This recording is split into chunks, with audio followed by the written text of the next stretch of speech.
財智有道，中環財經界嘅黃元山，逢星期四同你談經濟說道理。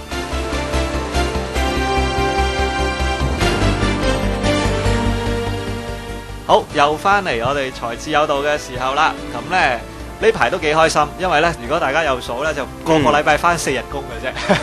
我諗好多人有數，係啦，連續對上幾個禮拜呢，都每個禮拜總有一日係紅色假期嘅。係。好啦，嗱，喂，咁但係呢，即係喺咁算係休閒嘅日子呢，即係我估大家又會諗啦，我哋勞動落嚟嘅價值，我哋即係有時都要投資啦嚇。我哋之前其實不斷都有講即係呢啲話題嘅。好啦，但係問題即係到我哋去買股票嘅時候呢，我哋一般人會心大心細咁樣嘅。黃元山最近你就寫咗篇文喎，真係教我哋喂，其實原來買股票嘅時候，我哋應該諗啲乜嘢，即係個步驟。冇，因為我嗰次就即係同其中一個學生咁就講開一啲金融同投資嘅嘢，咁佢話俾我聽佢對股票呢就好感興趣嚇，咁我就即係好好奇咁問佢嚇，既然係咁，你覺得邊隻股票比較好啊？佢就於是就話俾我聽係其中本地一間即係好大嘅銀行，人都識㗎啦。咁我好好奇啦嚇，咁幾得意喎，咁我想追問下佢覺得，咦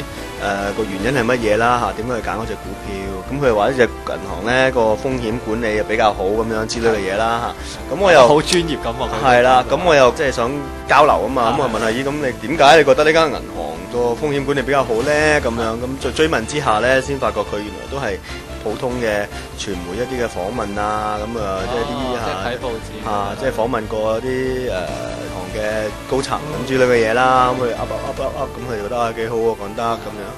咁因為我自己喺銀行做過啊嘛嚇，咁所以就對呢方面嘅體會就覺得即係咦，原來佢發覺佢對銀行點樣去賺錢，具體個風險啊係點樣啊，即係點樣去減少嗰個銀行嘅管理個風險嘅管理等等咧，其實真係所知嘅就比佢想象中真係為之少啦，或者佢自己以為自己知得多啲啦，因為呢個就係我哋投資一般都會犯嘅錯誤，就係所謂 overconfident，就係即係過分自信咁樣啦，即係呢個都係好正常嘅嘢嚟嘅。咁我就同佢講到話，其實既然係咁，我發覺你都唔係好了解到間銀行點樣運作。咁其實最主要佢係 miss 咗一個概念，都係呢個老生常談啦嚇。起碼即係股神巴菲特成日都講嘅，就係話買股票咧，就好似你作為買一間公司嘅生意，作為一間公司嘅股東嘅一樣嚇。咁你諗下，你作為一間股東啊，你冇理由唔知道嗰間公司即係點樣營運㗎嘛，係嘛？咁我就好簡單咁打咗個比喻啦嚇，我就話喂，好簡單，我哋而家飲緊杯咖啡嚇，咖啡喺 coffee shop 嗰度，假設即係錢唔係一個問題，你會願意咧去花幾多錢去買呢間咖啡嘅業務？咁佢諗咗一陣，咁我就話喂，咁你其實係諗啲乜嘢咧？就係你點樣去？其實呢個牽涉到係你點樣去判斷一間企業係咪一個好嘅生意，同埋一盤值得投資嘅生意咯。咁你諗下，喂，一間 coffee shop，咁其實即係相比之下，無論嗰個營運啊，或者你計嗰條數啊，都係容易計過一間銀行，因為銀行裏邊有好多複雜嘅業務，唔係一般人想象中。當然啦，最簡單就係睇佢嗰個借錢同埋嗰個貸款之間嗰個利差，去從而去大家去睇一間銀行嗰個盈利等等啦嚇。咁但係由於銀行係啦，個業務係多元化多啲噶嘛，包括保險啊，其他唔同嘅業務，咁所以你就咁計呢盤數都唔係咁容易計啊。何況你話想去了解銀行點樣去做一個對沖啊之類嘅嘢，我諗就更加去難明白。咁所以我就好簡單話，喂，其實如果你連一間咖啡室嘅生意，你都未必有能力去了解到嘅，究竟佢可能你估下佢來貨價係幾多啊？佢可能做到幾多嘅生意啊？即係睇下一日嘅有幾多客過嚟啊？做幾多生意啊？咁你再計下個成本，佢入貨幾多錢啊？人工、租金啊、燈油火蠟啊，咁呢啲都好容易計到嘅，或者你頂嗰間鋪落嚟之後，你要有嗰個投資啊嚇，咁其實跟住你睇嗰個 depreciation 啊同埋 amortization 啊呢啲咁嘅嘢，即係一般上嚟講聽落去就好複雜，其實就好簡單，因為你都係你做盤生意，你都會諗呢啲嘢㗎啦嚇，咁所以就如果你連做盤生意都唔明嘅話，你又點能夠明白到其實你買股票咪即係買一盤生意？咁你連一盤簡單嘅生意都唔明嘅話，你又點能夠去話俾我聽你明白呢間公司嗰張股票裏邊代表咗其實你要買嗰間公司係值幾多錢呢？咁所以就係起碼你都要對個生意大約嗰個運作啊，要有一定嘅了解咧，你先至係可以咧去明白點樣去揀股票嗰陣時候，去諗下嗰隻股票或者嗰間企業係咪真係值得投資咯。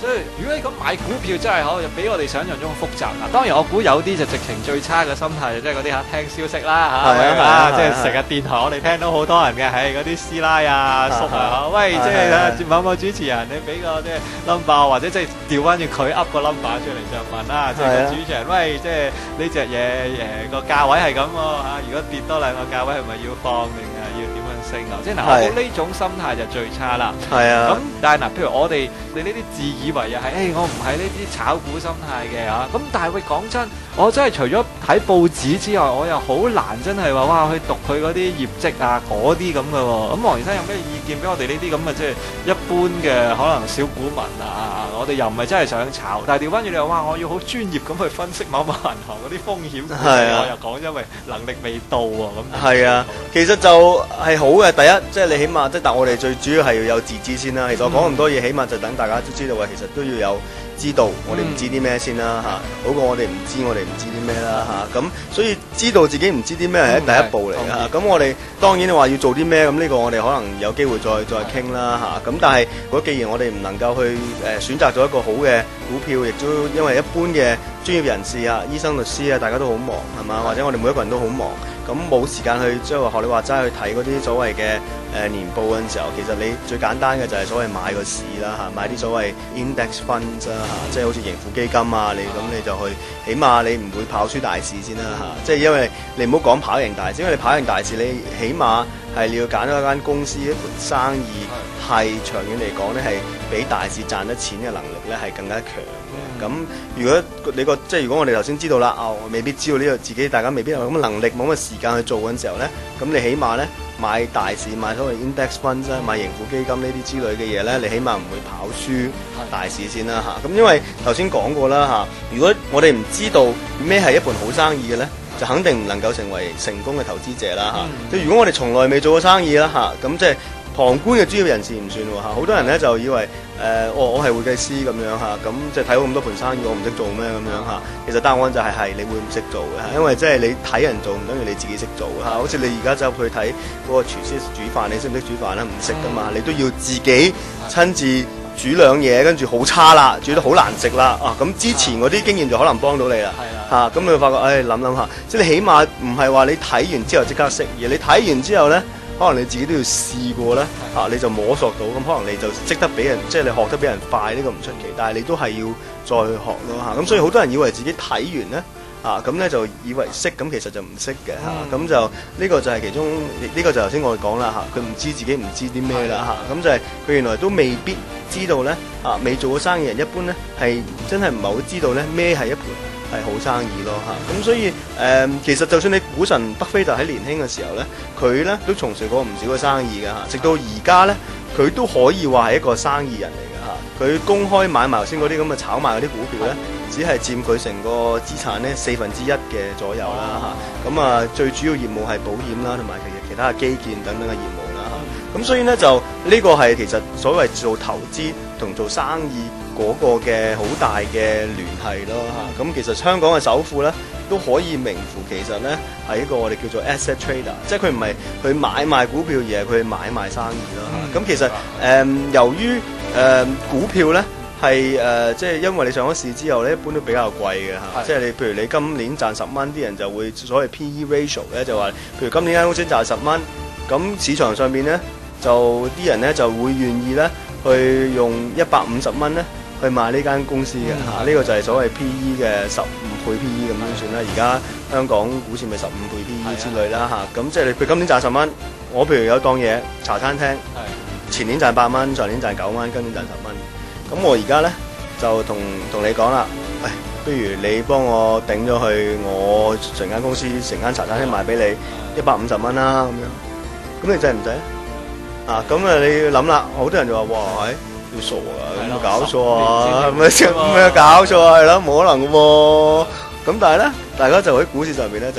就覺得平啊呢樣嘢，15倍 PE 好平喎，咁樣去買啦咁點解咧？因為大家從一個所謂歷史嘅角度咧，覺得15倍 PE 點解叫平咧？係因為覺得之後有人會接貨啊嘛，即係啲人唔使真係抌晒個本。係因為覺得喂我而家150蚊買翻嚟，咁我將來160蚊買翻出去，咁咪得咯，係嘛？咁啲人肯接咪得咯。咁即係最主要係你上咗市之後，大家覺得容易去揾到交俾火棒下一個嘅人啊嘛嚇。咁所以就係所以就算你股神啊，佢都係即係比較偏好咧買一啲所謂私人公司，唔係上市公司啦嚇。私人公司佢可能咧佢賺10蚊，佢用到60蚊就可以買翻嚟啦。但係你可能上咗市之後咧，用150蚊先買到翻嚟嘅嚇，咁即係呢個就係即係上市同唔上市公司嗰個好大嘅分別。而我哋一般人只能夠買到上市公司，我哋唔夠資本去買間私人公司啊嘛。咁我哋發覺咧，成日都係接到啲好貴嘅火棒咁樣啦嚇。咁所以咧就係呢個都係點解我哋話投資另一個難處就係本身佢已經係好貴啲嘢嚇，其實就好難咧話到一個即係超筍嘅嘢。當然即係間公司可能即係所謂轉型嗰陣時候啊，黃金金珍珠啊，或者啱啱發明嗰啲嘢咁，可能有一個好高增長啦嚇。咁但係一般嚟講咧，係都係即係難真係去揾到一啲話我真係超級大勁平嘅嘢咯嚇，就係呢個咁嘅原因嚇。係咯講到呢度嚇，即係咧諗起我哋嘅信仰都係即係咧有時我哋基督徒啦，即係講理財投資，我哋都會花一啲時間落去啊。係。咁咧原來即係頭先黃元山嘅講到咧，你都講咗一句，即係話其實買股票咧，即係就唔單止話買股票，真正你真係認真嗰啲咧，其實係買一個生意，我哋係直情係記住自己係做緊佢嘅股東。其實信仰又係喎，有時我哋話翻教會啦，翻教會咪翻教會啦，喂，但係其實我哋有冇諗過原來當我哋去投資喺呢個信仰嘅時候，其實我哋就係呢個信仰裏面嘅一個股東咧。即係我哋喺參與裏面，我哋個心態係即係我都係是是但但求求其其啊，定係真係好認真咁樣去即係參與喺呢個信仰裏面咧。係啊，其實都係嘅，即係你諗下，我哋通常都係一般人翻教會都係點解邊間教會都係啦嚇，咁通常都係覺得有冇 feel 啊嚇，咁即係係咯 feel 得好唔好啊，或者大家都睇下啲商文講得好唔好啊，好唔好笑啊，會唔會瞓着啊，啲歌好唔好聽啊，投唔投入啊，啲 sound 點樣啊嚇，有冇朋友去傾下偈啊咁樣之類嘅嘢，即係總之好 feel 就得咁樣啦嚇。但係我哋話齋，正如即係投資，等於你其實係你買股票，其實你等於做一盤生意一樣啦嚇。咁其實即係我哋翻一個信仰，唔係淨係去翻教會咁簡單。我諗就係主要係你點樣去將嗰個信仰其實變咗自己嘅生命嘅一部分啦嚇。即係唔係我哋生命嘅其中嘅一環，或者係我哋嘅一部分，而係根本就係將生命點樣去將個信仰點樣去 integrate 咗落我哋嘅生命嗰度啦嚇。即係唔係再話係即係 ABCDEFG plus 嘅宗教咁樣嚇，即係 ABCDEFG plus 耶穌咁樣。咁我諗就係點樣將代表咗一個信仰同我哋生命其實嗰個關聯性，根本就係我哋成個生命已經係俾咗神啊嘛，已經係嘛。咁所以就係應該係一個比較 holistic 嘅 approach，而唔係話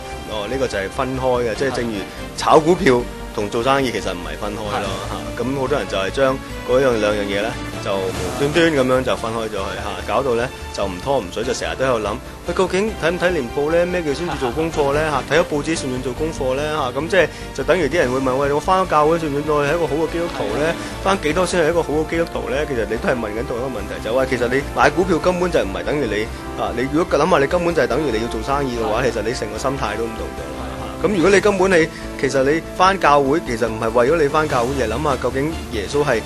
喺我個心裏邊係咪一個主呢個問題？如果你咁問嘅時候，已經頭先講嘅所有嘢都唔係一個咁難答嘅答案咯。係好同意啊！即係咧頭先黃元山講嗰句，即係我哋買股票有時就係諗睇下一個邊個接火棒嗰個問題啊！即係個信仰我哋真係唔係話諗住有人嚟接火棒啊嘛！信仰就即係話我哋真係嚟做股東，我哋係同嗰個大股東耶穌一齊做股東，一齊搞好盤生意。即係呢個就係我哋係買生意定係真係純粹買股票睇價位嗰個分別啦。咁喺呢度都希望大家聽呢個經濟性質嘅節目都喺當中大家一齊都係透過一啲經濟嘅術語、一啲經濟嘅道理，都帶俾我哋一啲即係喺信仰上一啲新嘅視野。好，咁我哋下個禮拜又翻嚟講另一個話題啊！好，拜拜。拜拜。